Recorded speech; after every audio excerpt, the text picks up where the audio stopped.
Capítulo 3. El llamado de Xóchitl.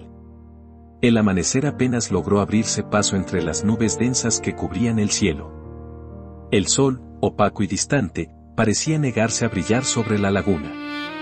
El agua estaba inmóvil, como si hubiera perdido el pulso de la vida, y en su superficie flotaban restos de hojas marchitas y fango. El aire olía a humedad rancia, a muerte escondida entre la bruma.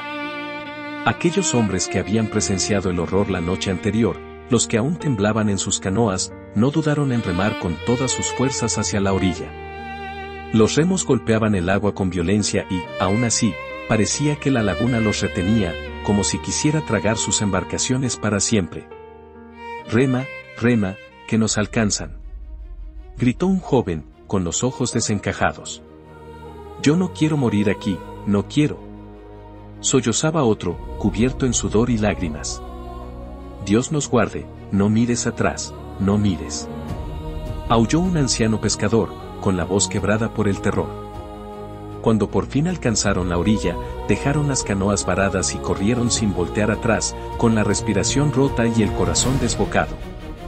Algunos caían al barro, otros se empujaban entre sí, como si cada segundo fuera la diferencia entre vivir o ser arrastrados al fondo. Entonces ocurrió.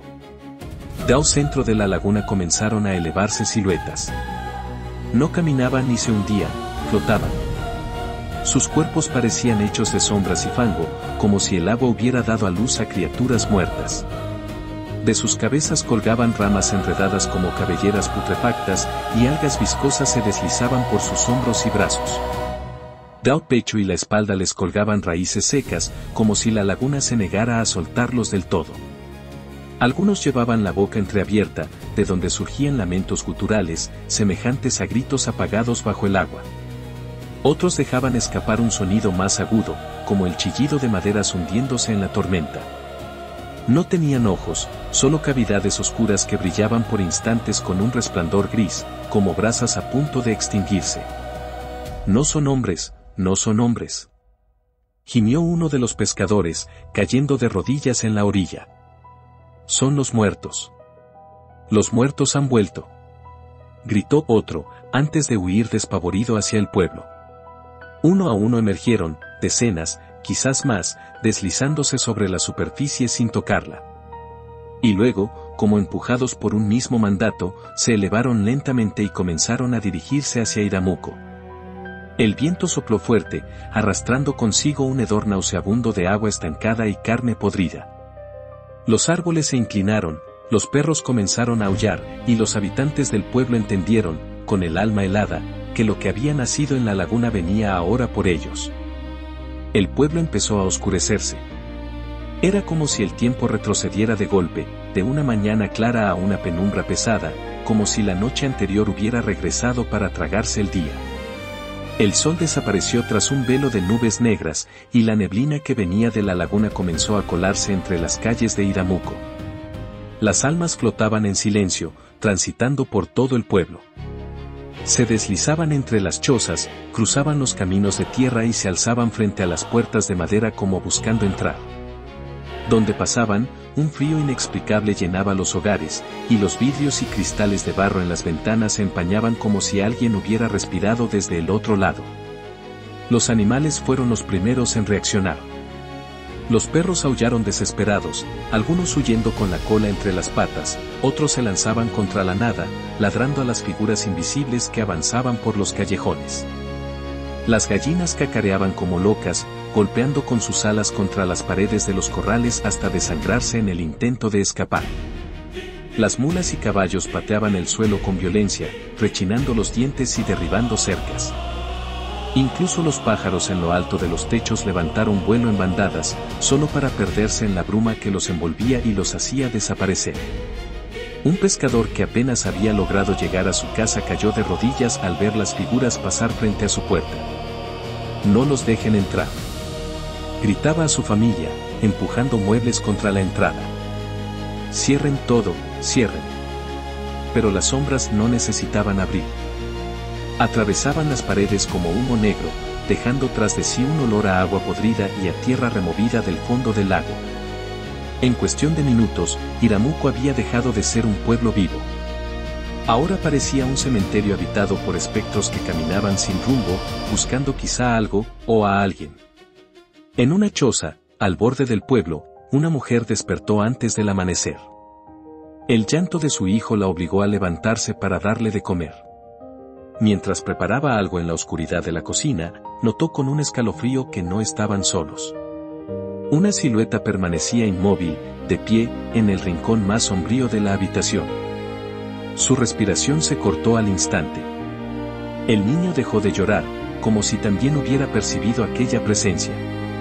Temblando, la mujer se inclinó hacia su esposo, que aún dormía en el petate. «Amor, amor, despierta», susurró con urgencia. «Se nos ha metido alguien a la casa». El hombre abrió los ojos a medias, todavía pesado de sueño. Pero, al escuchar la desesperación en la voz de su mujer, se incorporó de inmediato.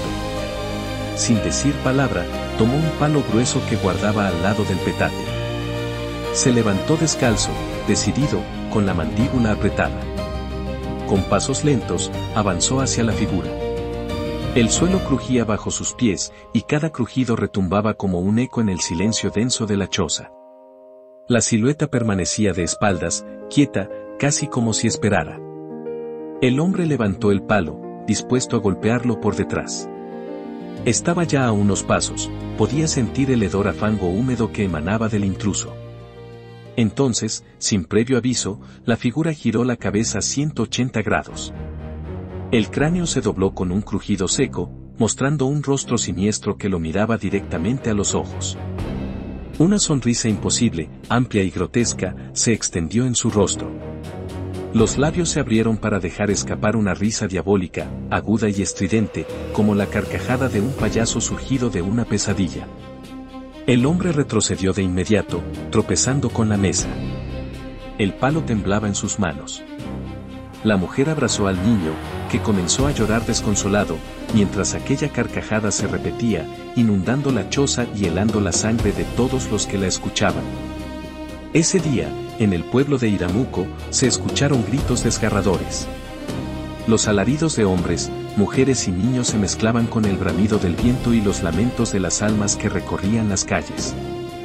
Las chozas se estremecían, las puertas golpeaban solas y las ventanas se empañaban como si alguien respirara del otro lado. «Cierren las casas, cierren todo», se escuchaba en una esquina.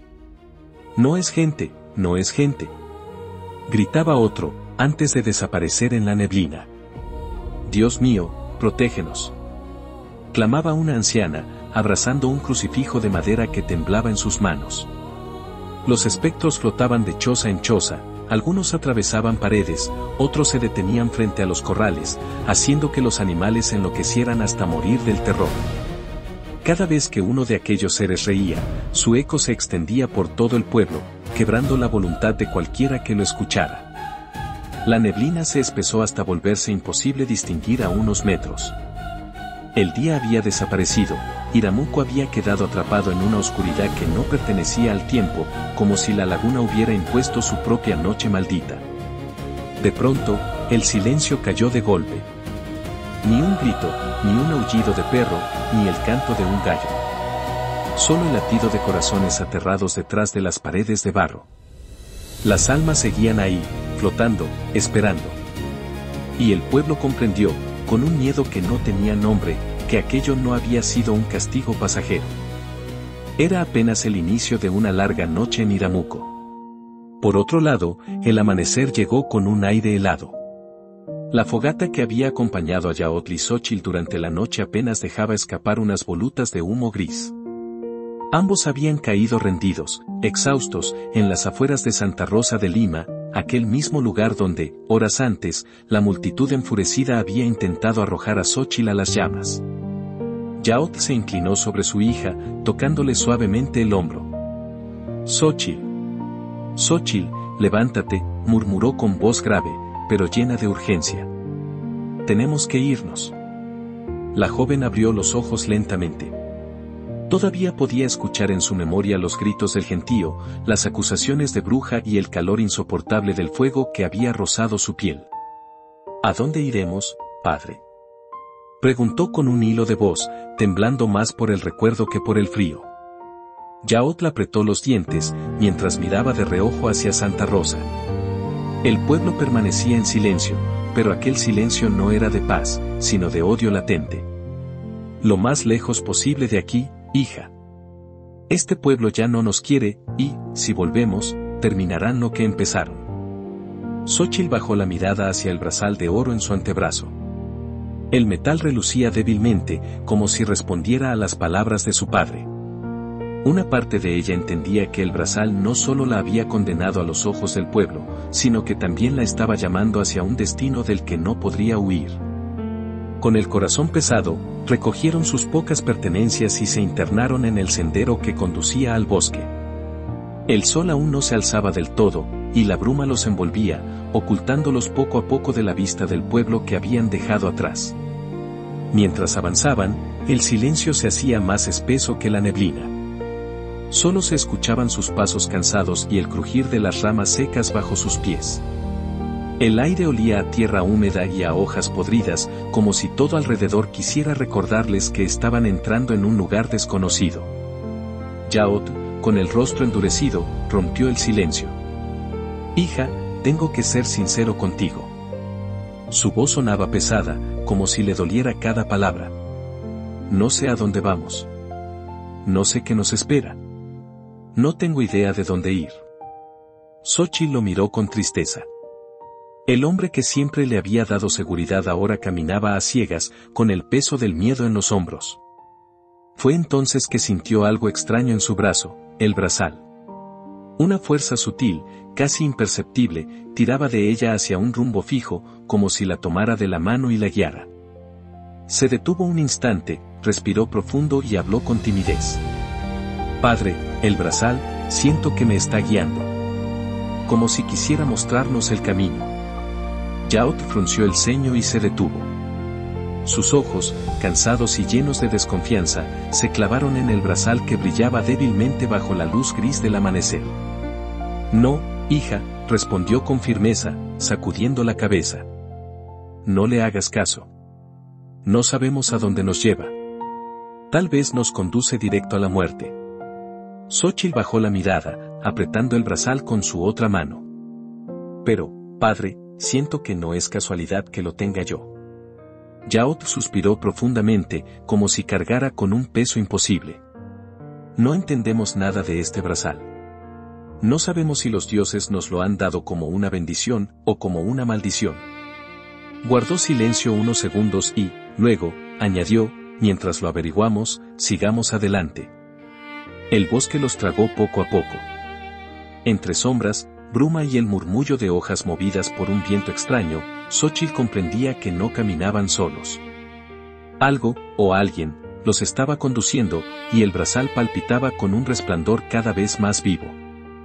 Después de horas de caminar, Yaotl y Xóchitl divisaron un pueblo vecino. Desde la distancia se veía tranquilo, humo salía de las chozas, los niños corrían entre las calles de tierra y el sonido de gallinas y burros daba la sensación de vida cotidiana. Al llegar, los miraban con extrañeza. Nadie de allí los conocía, pero ellos entraron con la esperanza de encontrar hospedaje y un poco de comida. Xóchitl, con el cansancio pintado en el rostro, trataba de sonreír, mientras Yaotl pedía ayuda con voz firme pero humilde.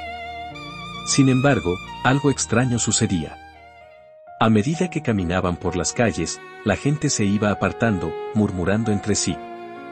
Algunos cerraban de golpe las puertas de sus casas, otros se persignaban con apuro, y no faltaron quienes lanzaban miradas cargadas de odio.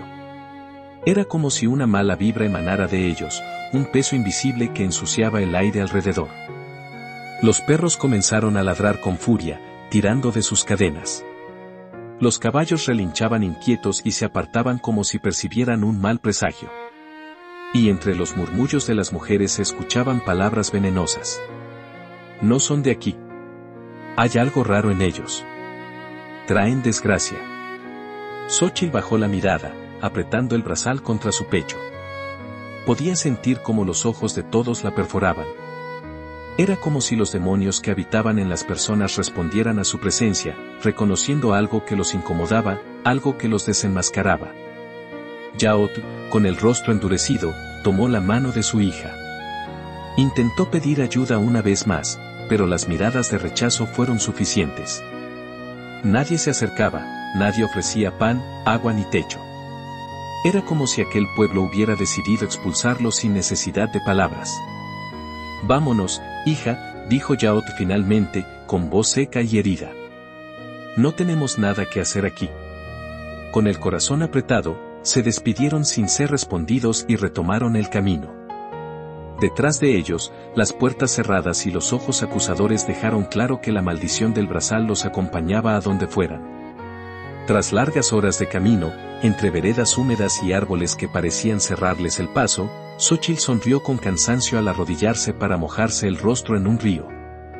El agua estaba fría, pero la sensación era reconfortante, como si lavara no solo el sudor de su piel, sino también el miedo acumulado. Padre e hija improvisaron unas varas con las que comenzaron a pescar. No pasó mucho tiempo antes de que capturaran varios peces plateados, lo suficiente para alimentarse. Encendieron una pequeña fogata a la orilla del río, y el aroma del pescado asado se mezcló con el frescor del viento. Por primera vez en días, Yaot y Xóchitl sintieron una paz frágil. Comieron en silencio, escuchando el murmullo constante del río y el crujir de la leña ardiendo. Cuando terminaron, se recostaron junto a la fogata, con la mirada fija en el cielo que empezaba a oscurecerse. Pero Xóchitl no podía apartar la vista del brazal. Bajo la luz del fuego, el oro brillaba suavemente, como si en su resplandor hubiera un mensaje oculto. Ella lo sentía, ese lugar era un descanso, pero también un punto de espera. Algo los observaba, incluso allí, en medio de la aparente calma. Xóchitl, agotada después de comer, volvió a quedarse dormida junto al fuego que chisporroteaba en la orilla del río. A pocos metros de allí, su padre disfrutaba del frescor del agua, bañándose bajo una pequeña cascada cristalina. El sueño de Xóchitl fue interrumpido por esa sensación extraña que ya conocía, un estado entre el sueño y la vigilia, donde no sabía si estaba soñando o realmente despierta. Abrió lentamente los ojos y notó algo inquietante, todo estaba distinto. El murmullo del río había cesado. El viento no movía las ramas, ni siquiera la cascada parecía tener sonido. Todo se había detenido, como si el tiempo mismo hubiera quedado suspendido. Se incorporó lentamente, sintiendo un hormigueo en el brazal que ardía suavemente en su antebrazo. Miró a su alrededor y, aunque el mundo estaba en silencio absoluto, un movimiento llamó su atención: pájaros. Decenas de ellos, de plumajes brillantes y desconocidos, volaban en círculos sobre ella. No cantaban, no emitían ningún sonido, pero sus alas batían en un compás hipnótico. Era como si la llamaran sin palabras, guiándola con su vuelo hacia un punto concreto, la orilla del río. Xóchitl dio un paso, luego otro, siguiendo a las aves. Sentía que algo invisible tiraba de ella, la misma sensación que el brazal había despertado antes. Su respiración era agitada, no de miedo, sino de una mezcla extraña de expectación y misterio. El río turquesa brillaba más que nunca, como si un resplandor viniera desde su profundidad. Y en ese instante, Xóchitl entendió que estaba siendo llamada. Cuando llegó a la orilla, el brillo en el agua se desvaneció lentamente y, en su lugar, apareció una figura sentada sobre una roca húmeda, Dorian. Su silueta era inconfundible, la túnica desgastada, el rostro anciano pero sereno y aquella mirada profunda que parecía atravesar el tiempo mismo. Xóchitl lo reconoció al instante. Su corazón latió con fuerza, pero esta vez no hubo miedo, sino un torrente de preguntas que la empujaron a acercarse. Caminó despacio, con el brazal brillando cada vez más en su antebrazo, hasta sentarse junto a él. Dorian, su voz temblaba de emoción y ansiedad. Háblame más de este brazal. ¿De dónde proviene? ¿Acaso los dioses están enojados con nosotros? ¿Por qué a mí? El anciano la miró en silencio durante unos segundos que parecieron eternos. Luego, una sonrisa suave se dibujó en su rostro. Xóchitl, dijo con calma, con un tono que parecía un susurro y, al mismo tiempo, un eco profundo. No hay muchos dioses, solo hay uno. Un solo Dios, eterno, que es Padre de todo cuanto vemos, del río, de los pájaros, de la tierra y de cada aliento en tu pecho. Xóchitl lo miró desconcertada, con el ceño fruncido. Pero, mi padre siempre habló de los dioses de los cerros, de los ríos, del trueno, ¿cómo puede haber solo uno? Dorian extendió la mano hacia el agua, y el reflejo del río tembló como un espejo. En él no se veía ni Xóchitl ni Dorian, sino una luz blanca que parecía envolverlo todo. Porque no necesitas muchos para crear lo eterno. Uno solo basta para sostener el universo. Este brazal que llevas no es una condena, ni un simple adorno, es un vínculo. Un llamado. El brazal comenzó a palpitar con un resplandor dorado que iluminó el rostro de Xóchitl. Ella apretó el brazo con fuerza, como si tratara de entender lo que significaba aquel peso. Me dices que solamente hay un Dios, esto es nuevo para mí, susurró. Mi familia siempre me habló de muchos, el del trueno, el del maíz, el de los ríos y las montañas. Así hemos aprendido desde niños. Dorian levantó la vista hacia el cielo nublado y sonrió con serenidad. Él no es dueño de un solo árbol o de un trueno pasajero, es el origen de todos los truenos, de todos los árboles, de todos los tiempos. El que fue antes de que existieran los cerros, el que formó los mares y dio aliento a los hombres. Todo lo que respira ya le pertenece. Él es la fuente de la vida y, sin él, nada puede permanecer. Xóchitl tragó saliva. Dorian, ¿y dónde está ese Dios del que hablas? ¿Dónde está Dios en estos momentos? Dios está en todas partes, hija. Los cielos que contemplas ahora son el trono de su gloria, y la tierra que pisas es obra de sus manos. No hay rincón en este mundo donde Él no esté presente. Y ante Él nada se oculta, sus ojos atraviesan lo secreto del corazón. Pero no le temas, así como todo está descubierto ante Él, también todo está sostenido por su misericordia. Xóchitl bajó la mirada hacia el río turquesa que corría sereno, aunque dentro de ella todo era confusión. El brazal palpitaba débilmente, como si acompañara la inquietud de su corazón. ¿Por qué Dios permite todo esto? ¿Por qué le pasa esto a la gente? ¿Por qué las personas están expuestas a estos demonios? El anciano guardó silencio un momento y luego habló con gravedad. No es Dios quien les ha hecho esto. Son ellos mismos los que se han alejado de Él. Abrieron el corazón al pecado y llamaron a la oscuridad con sus propias manos. Han erigido sus vidas sobre la mentira, el rencor y la violencia, cambiaron la verdad por la idolatría, el amor por la envidia, la pureza por la lujuria. El mal que hoy ven no nació de la nada, fue sembrado hace mucho tiempo, y ahora ha dado fruto. Xóchitl apretó el brazal, sintiendo un escalofrío recorrerle el cuerpo. ¿Entonces, me toca a mí destruir a estos demonios? ¿Es eso lo que debo hacer? Dorian negó con suavidad. No, hija.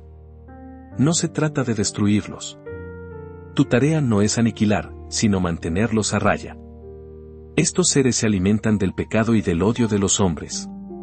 Tu deber es ayudar a quienes comprendan su error, a los que se arrepientan y busquen la verdad. Tu deber es traerles paz, para que el poder de los demonios no los gobierne más. El río brilló con un resplandor extraño, y el brazal ardió como una brasa viva. Recuerda esto, los demonios no quedarán impunes. Ellos también rendirán cuentas. El día del juicio, se les pedirá cuentas por cada alma que han atormentado. Tu misión es resistir, guiar y mantener la esperanza encendida hasta ese día. Xóchitl abrió más los ojos. ¿Entonces, me toca detener a todos los demonios? No a todos, repuso Dorian. Solo a los más traviesos, a los que causan mayor daño en la tierra y en los corazones. Hay demonios que son apenas sombras de lo que otros generan, aunque todos son peligrosos, algunos tienen más poder de destrucción que otros. ¿Y yo sola debo hacer esto?, preguntó Xóchitl. El anciano sonrió levemente y señaló el brazal. No cargas este peso sola. Tú llevas una parte de la armadura angelical. En distintos rincones del mundo hay otros elegidos, cada uno con otra parte, el yelmo, el escudo, la espada, el cinto, la coraza. Cada uno ha sido llamado para un propósito. Y, aunque no se conozcan entre sí, juntos mantienen un orden secreto, una resistencia contra la oscuridad.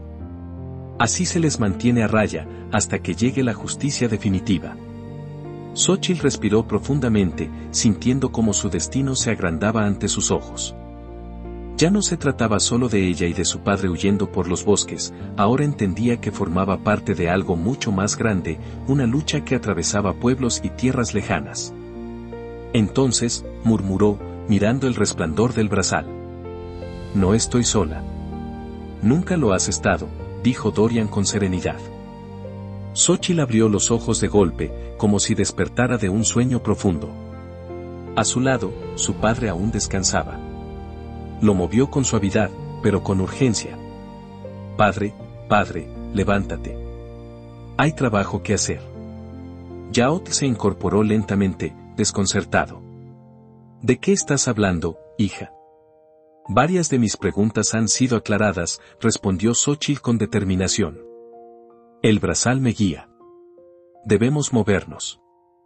Al ver el brillo en los ojos de su hija y la seguridad en su voz, Yaot la sintió. Se levantó, recogió sus pocas pertenencias y juntos comenzaron a caminar. En el transcurso del sendero, Yaot rompió el silencio. Hija, háblame más de eso. Estoy preocupado de que los dioses se hayan enojado con nosotros. Xóchitl lo miró con dulzura. Padre, hay mucho que debes saber. Dorian me ha revelado una verdad, y necesito que tú también la creas. Yaot la tomó de la mano. Era un gesto que mezclaba amor y temor, pero también confianza en ella. Así, unidos, siguieron avanzando. El camino ya no era tan sombrío. La bruma se disipaba y la luz del sol comenzaba a filtrarse entre los árboles. El aire estaba impregnado de un aroma fresco, a hierba mojada y flores silvestres. Los pájaros cantaban en lo alto, revoloteando de rama en rama como si quisieran acompañarlos en su andar. Mariposas blancas se cruzaban frente a ellos, y el murmullo del viento ya no era un lamento, sino un suspiro amable que les daba la bienvenida a una nueva jornada.